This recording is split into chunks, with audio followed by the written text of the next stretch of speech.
Hello students, आइए देखते हैं चैप्टर 10 की 5वीं हेडिंग जैव नियंत्रण कारक के रूप में सूक्ष्मजीव। ठीक है, कैसे जो है जैव नियंत्रण कारक के रूप में सूक्ष्मजीव का उपयोग किया जाता है, तो ध्यान से आप समझें। पादप रोगों तथा पिंडकों के नियंत्रण के लिए, ठीक है, जो भी पादप प्लांट में डिजीज हैं, रोग हैं, और जो कीड़े मकोड़े हैं, पिंडक हैं, उनको कंट्रोल करने के लिए जैव वैज्ञानिक विधि का प्रयोग ही जैव नियंत्रण है। ठीक है, पादप रोगों और पिंडकों को कंट्रोल करने के लिए, उनके नियंत्रण के लिए जैव वैज्ञानिक विधि का, ठीक है, जैव वैज्ञानिक विधि का प्रयोग ही जैव नियंत्रण कहलाता है। आधुनिक समाज में यह समस्या रसायनों, कीटनाशियों तथा पिंडकनाशियों के बढ़ते हुए प्रयोग की सहायता से नियंत्रित किया जाता है। ठीक है, तो आप देख रहे हैं कि आधुनिक समाज में पादप रोगों और पिंडकों को कंट्रोल करने के लिए, ठीक है, किसका यूज किया जाता है? केमिकल्स का, रसायन का, कीटनाशी का और पिंडकनाशी का यूज किया जाता है। लेकिन इससे क्या इफेक्ट होगा? ये रसायन मनुष्यों तथा जीवों जंतुओं के लिए अत्यंत ही विषैले तथा हानिकारक होते हैं। ठीक है, तो पादप रोग और पिंडक के नियंत्रण के लिए जो हम रसायन, कीटनाशक, पिंडकनाशी का यूज करते हैं, वह मनुष्यों के लिए, ठीक है, जीव जंतुओं के लिए अत्यंत विषैले और हानिकारक होते हैं। इसके साथ साथ ये पर्यावरण अर्थात मिट्टी, भूमिगत जल को प्रदूषित करते हैं तथा फलों, साग सब्जियों और फसलों पर भी हानिकारक प्रभाव डालते हैं। ठीक है, तो आप देख रहे हैं कि जैव नियंत्रण कारक के रूप में सूक्ष्मजीव के बारे में, तो इसमें ध्यान से देखें कि पादप रोग और पिंडकों के नियंत्रण के लिए जैव वैज्ञानिक विधि का प्रयोग करना ही जैव नियंत्रण कहलाता है। लेकिन आधुनिक समाज में यह समस्या जो है रसायनों, कीटनाशियों, पिंडकनाशियों के बढ़ते हुए प्रयोग की सहायता से नियंत्रित की जाती है। इसके साइड इफेक्ट भी होते हैं। ये रसायन मनुष्यों और जीव जंतुओं के लिए अत्यंत ही विषैले और हानिकारक होते हैं। इसके साथ साथ ये पर्यावरण को प्रदूषित करते हैं तथा फलों, साग सब्जियों और फसलों पर भी हानिकारक प्रभाव डालते हैं। खरपतवारनाशियों का प्रयोग खरपतवार को हटाने में किया जाता है, यह भी हमारी मृदा को प्रदूषित करते हैं। ठीक है, तो खरपतवार को नष्ट करने के लिए खरपतवारनाशी यूज करते हैं, लेकिन इससे जो है हमारी मृदा जो है प्रदूषित हो जाती है। ठीक है, तो आइए देखते हैं पिंडक और रोगों का कैसे जैव नियंत्रण करेंगे, बिना रसायनों और कीटनाशियों के उपयोग से कैसे इनसे हमें सुरक्षा मिलेगी। तो ध्यान दें, पिंडक तथा रोगों का जैव नियंत्रण। कृषि में पिंडकों के नियंत्रण की यह विधि रसायनों के प्रयोग की तुलना में प्राकृतिक परभक्षण पर अधिक निर्भर करती है। ठीक है, तो आप देख रहे हैं कि कृषि में पिंडक को कंट्रोल करने के लिए, पिंडक के नियंत्रण के लिए यह विधि जो है रसायनों की तुलना में, जो आप केमिकल्स यूज कर रहे हैं उसकी तुलना में प्राकृतिक परभक्षण पर अधिक निर्भर करती है। ऑर्गेनिक फार्मर, ठीक है, ऑर्गेनिक फार्मर अर्थात कृषक के अनुसार जैव विविधता ही स्वास्थ्य की कुंजी है। ठीक है, अलग अलग टाइप्स के जीवों का पाया जाना ही जो है वह स्वास्थ्य की क्या होती है? कुंजी है। यह जो है ऑर्गेनिक फार्मर जो है, कृषक जो है, उनके अनुसार जैव विविधता ही स्वास्थ्य की कुंजी है। भूदृश्य पर जितनी अधिक किस्में होंगी, ठीक है, पृथ्वी पर जितनी ही अधिक स्पीशीज पाए जाएंगे, किस्में होंगी, वह उतनी ही अधिक स्थायित्व प्रदान करती हैं। ठीक है, अतः ऑर्गेनिक फार्मर एक तंत्र को विकसित करने के लिए कार्य करते हैं जिसमें कीट, इन्हें पिंडक भी कहते हैं, उन्मूलित न हो। ठीक है, तो आप देख रहे हैं जो ऑर्गेनिक फार्मर होते हैं, कृषक होते हैं, वे एक सिस्टम तैयार करने का कार्य करते हैं, एक तंत्र विकसित करने का कार्य करते हैं जिसमें कीट, ठीक है, इन्हें पिंडक भी कहते हैं, उन्मूलित न हो। ठीक है, कीट जो है पूर्ण रूप से उनका नाश न हो, इरेडिकेट न हो। ठीक है, तो जो ऑर्गेनिक कृषक हैं, ऑर्गेनिक फार्मर हैं, वह एक तंत्र बनाते हैं, एक सिस्टम तैयार करते हैं जिससे कीट, जिन्हें पिंडक भी कहते हैं, उन्मूलित न हो अर्थात पूर्ण रूप से उनका नाश न हो। वे इसके बजाय उन्हें नियंत्रणीय स्तर पर एक जीवित तथा कंपायमान परिस्थिति तंत्र के भीतर संतुलन तथा जांच के जटिल तंत्र का निर्माण करते हैं। ठीक है, तो आप देख रहे हैं कि जो पिंडक हैं, कीट हैं, वह एकदम समाप्त न हो जाए, उनको बस कंट्रोल किया जाए, उनको एक नियंत्रण स्तर में रखा जाए और उनको जिंदा भी रखा जाए, ताकि यह जो पारिस्थितिक तंत्र है कंपायमान पारिस्थितिक तंत्र है, इसके भीतर वह संतुलन बना रहे तथा जांच के जटिल तंत्र का निर्माण करते रहें। अधिक परंपरागत फार्मिंग प्रैक्टिस के विपरीत बहुधा लाभदायक और हानिप्रद बागवानी जीवों को रसायन प्रयोग द्वारा मार दिया जाता है। ठीक है, तो आप देख रहे हैं कि जो अधिक परंपरागत फार्मिंग प्रैक्टिस है के विपरीत, अगर आप फार्मिंग प्रैक्टिस के विपरीत कार्य करेंगे तो इसके लिए क्या करेंगे, लाभप्रद और हानिकारक बागवानी के जो जीव हैं उनको रसायनों के द्वारा मार दिया जाता है, केमिकल्स के द्वारा मार दिया जाता है। ठीक है, जैव नियंत्रण एक प्रकार का समग्रात्मक दृष्टिकोण है जिसमें करोड़ों जीवों के मध्य पारस्परिक क्रियाओं के जाल की व्याख्या का विकास होता है। ठीक है, तो आप देख रहे हैं कि जो जैव नियंत्रण है, बायो कंट्रोल है, इसमें जो है ओवरऑल दृष्टिकोण देखते हैं, समग्रात्मक दृष्टिकोण देखते हैं जिसमें करोड़ों जीवों के मध्य पारस्परिक क्रियाओं का जाल की व्याख्या का विकास होता है। आपस में सभी जीव जो हैं कनेक्टेड होते हैं। ठीक है, उनके जाल की व्याख्या का विकास होता है।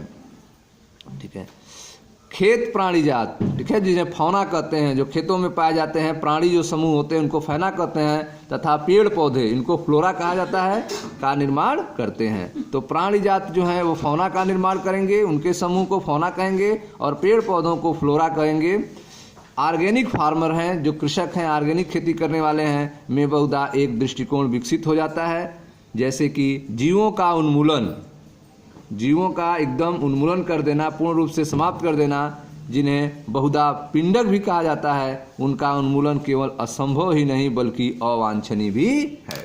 ठीक है, तो आप देख रहे हैं कि जो ऑर्गेनिक फार्मर हैं उनमें एक दृष्टिकोण विकसित हो जाता है कि जीवों का उन्मूलन जो है, जिन्हें पिंडक भी कहते हैं, उनका उन्मूलन केवल असंभव ही नहीं है बल्कि अवांछनीय भी है। क्यों? क्योंकि इसके बिना लाभप्रद परभक्षी तथा परजीवी कीट जीवित नहीं रह पाएंगे।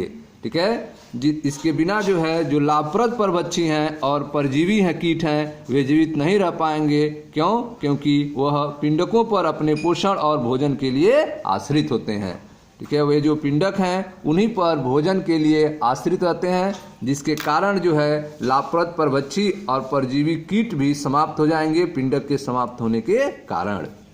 ठीक है, तो ऑर्गेनिक फार्मर में बहुधा एक दृष्टिकोण विकसित हो जाता है कि जीवों का उन्मूलन, जिन्हें बहुधा पिंडक कहा जाता है, उनका उन्मूलन केवल असंभव ही नहीं है बल्कि अवांछनीय भी है।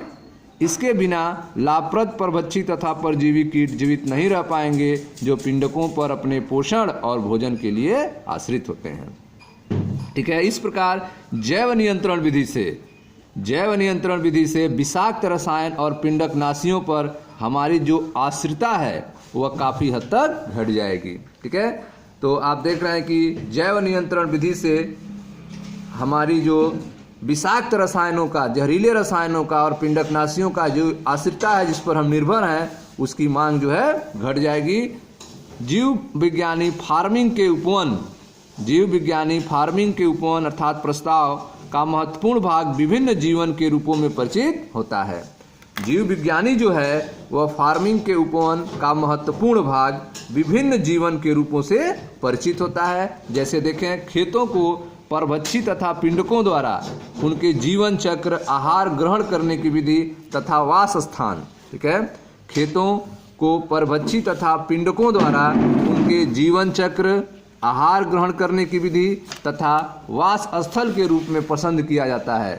ठीक है, तो आप देख रहे हैं खेत जो है वह वास स्थल के रूप में भी, आहार ग्रहण करने के रूप में भी पसंद किया जाता है जीवों के द्वारा। यह सब मिलकर जैव नियंत्रण के उचित साधनों विकसित करने में सहायक होते हैं। ठीक है, तो यह सारी चीज़ें जो है मिलकर एक उचित साधनों को विकसित करने में सहायक होती हैं, जिससे जैव नियंत्रण होता है।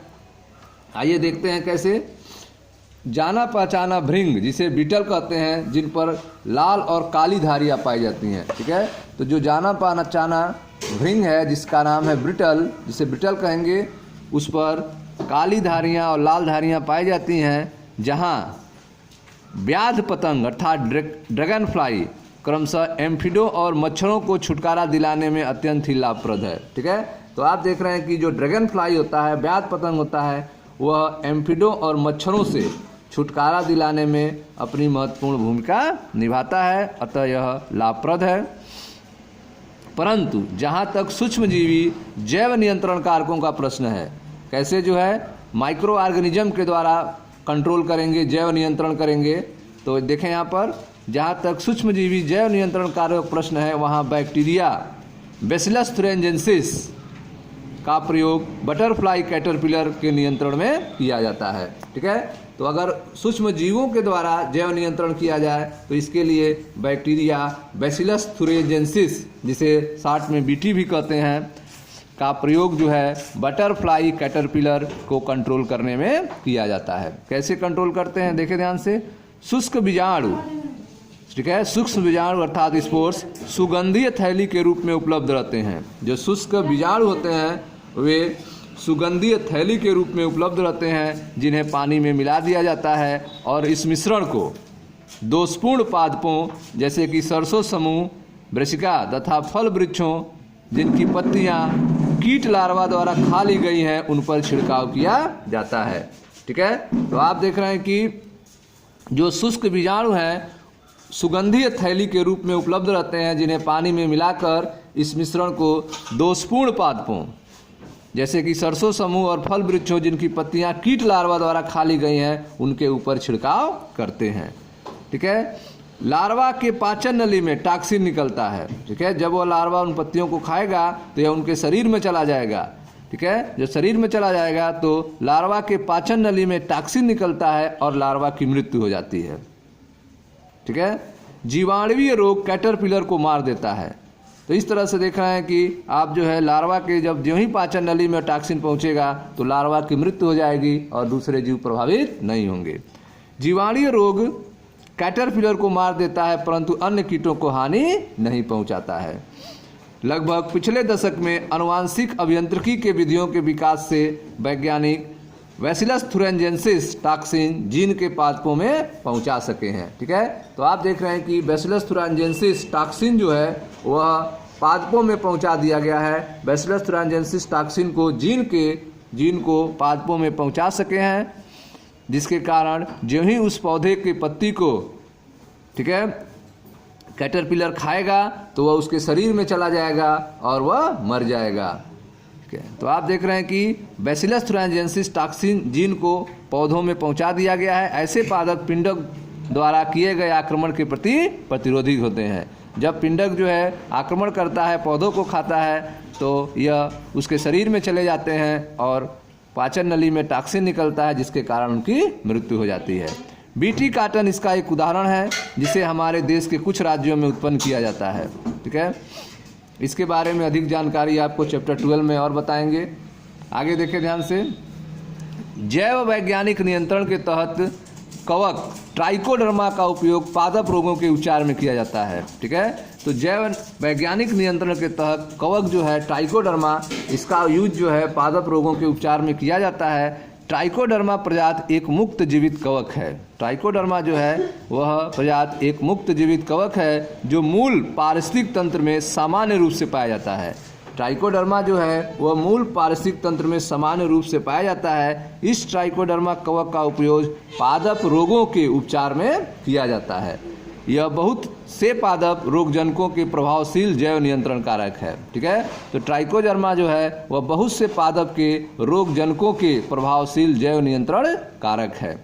ठीक है, वैक्यूलोवायरसिस ऐसे रोगजनक हैं जो कीटों और आर्थ्रोपोड्स पर हमला करते हैं। ठीक है, तो आप देख रहे हैं कि वैक्यूलोवायरसिस जो है ऐसे रोगजनक होते हैं जो कीटों और संधिपादों अर्थात आर्थ्रोपोड पर हमला करते हैं। अधिकांश वैक्यूलोवायरसिस जो जीव वैज्ञानिक नियंत्रण कारक की तरह किए जाते हैं। ठीक है, तो आप देख रहे हैं कि वैक्यूलोवायरसिस का यूज जो है जो कीटों और संधिपादों पर हमला करते हैं, इसका यूज जो है जैव वैज्ञानिक नियंत्रण कारक की तरह किया जाता है।